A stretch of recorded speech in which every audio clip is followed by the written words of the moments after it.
So I've already got my pieces cut out. I have the print 8.5 inch by 22, the 8.5 by 17, and then I have the 8.5 by 17 of the solid color, and I've already started the interfacing here. So your interfacing is, you got, like, it should have a side that's kind of bumpy, and that's going to be glue spots. So you put your solid fabric down with the wrong side of the fabric facing up. If it's a solid, there's not really going to be a right or a wrong side. You'll put the interfacing on. I've already started to fuse this side so that this goes a little bit quicker. I usually take a little towel, this is just a baby washcloth, and I put it right on top of it. And remember, you want the bumpy side of the interfacing down onto the solid fabric. That's the glue, it's going to melt on there and fuse the two together. I take my iron, and it doesn't really matter what setting it is. Mine's honestly on the highest setting. I squirt just a little bit of water on there, and then you just are going to press and hold this for a few seconds on each part, and that'll melt the glue spots and fuse the two fabrics together. Normally they say, like, if you spray water on this and it's kind of wet, you'll see the steam kind of stops, and that's how you'll know, like, it's dry and should be fused together all the way. And then once you've gotten the whole thing fused, you'll take that off, and you should be able to just kind of, like, it'll be stuck together here. You won't really be able to pull it apart. I normally take this then and flip it over and just kind of do one more press, just to kind of, if there's any wet spots, just to kind of iron it all flat and make sure that you have a really good, solid stick with that interfacing. Get this out of here. So now that you have that piece prepped, you just kind of set it aside for now. You will take your larger print piece here, so the 8 widthwise, and with the wrong sides of the fabric together. So your printed side is still going to face out, and it's going to kind of make like a pocket, sort of. Then you will take your other piece of printed fabric that is 8.5 by 17 and lay that pattern side up. Now the two pieces here that you folded together, well, one piece, but the ends where you folded it together are going to come down and meet right down here and make them flush with the bottom of this here.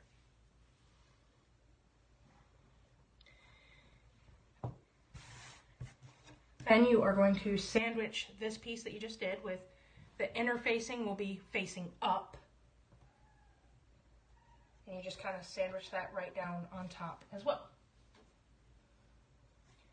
Now you'll take a couple pins and pin all of this down here on the bottom where all your layers kind of meet.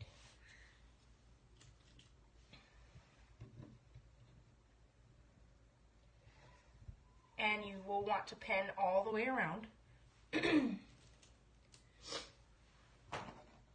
When we go to sew this, you will not sew this bottom edge first. You're going to leave that open. That's how you'll be able to turn the whole thing right side out. Pin it all. And make sure that you're pinning through all of the layers of fabric when you're doing this, just so everything stays in place where it needs to be. You just want to do like a regular stitch on your machine, just a straight stitch. I usually try to do we're going to do 1/4 inch seam allowance. So you'll measure 1/4 inch away from the needle down here, and we're going to stitch all the way around. And I do a little back stitch right here at the beginning so it doesn't come apart.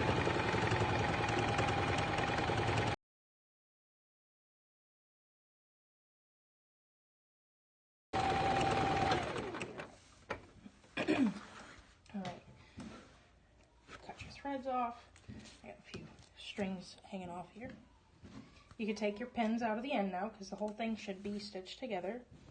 An optional step at this point is going to be to trim these little corners off. That just makes it, when you flip it, that the corners are easier to poke out more flush and they just look a little bit better. But this is completely optional. You do not have to do that. Trim the rest of your thread. So you just reach in your hole down here in the bottom and flip the whole thing the right direction.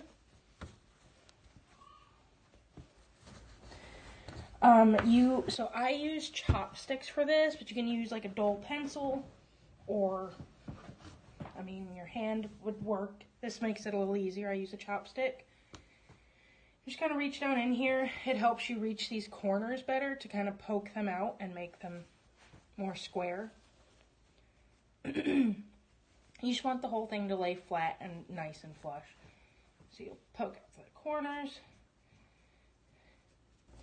Like I said, a dull pencil or a chopstick is my favorite thing to use. You want to be careful when you do this though. You don't want to poke a hole through the fabric.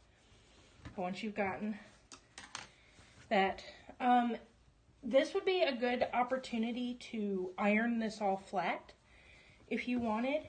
I'm probably going to do that, but for the sake of making this video not 20 minutes long, I'm going to skip that step for right now.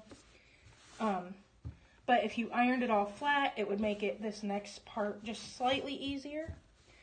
Now in the tutorial it says you can just stitch straight across the bottom if you want. If you want slightly more polished look and you want it to look a little bit nicer, you could fold, this is the opening on the bottom, you could fold in all of these layers in on themselves about 1/4 inch. Trying to show you, sorry. Fold them all in about 1/4 inch all the way around. And then when you go to stitch it, the corners can be a little tricky here. When you go to stitch it, you'd fold it in all the way across here, about 1/4 inch, and you can pin it in place.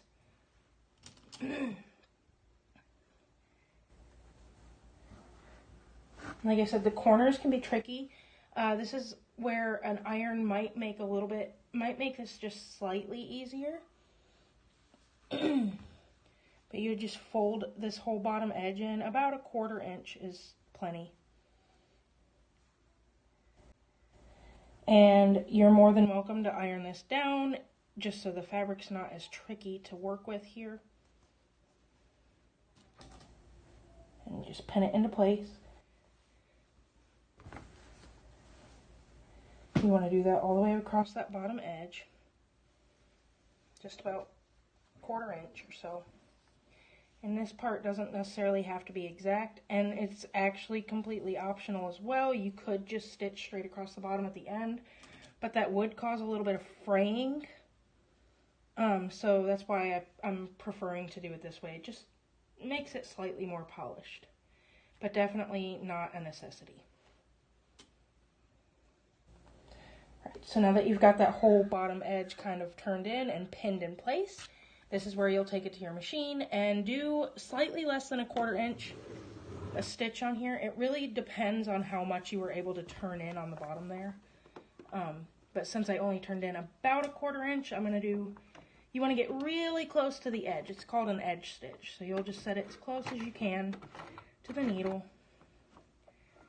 And this part might be a little tricky because the fabric's really thick. So you're going to have to push it through there pretty good.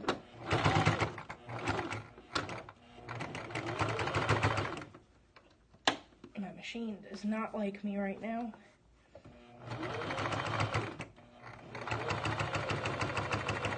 Just stitch as close to the edge as possible. And you're just closing up the bottom of this envelope.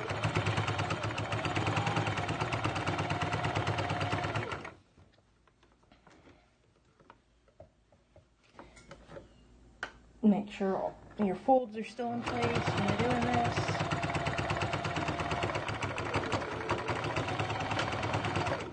And I would definitely do a back stitch, just so. And then there you'll have the nice clean closed opening on the bottom, and you won't have any fraying. You just trim off your scissors, trim off your threads, and there you have it. Like I said, if you want to press it, which I'll probably do once I shut the video off, just to kind of give it a more flat look, but then you'll have your finished product here.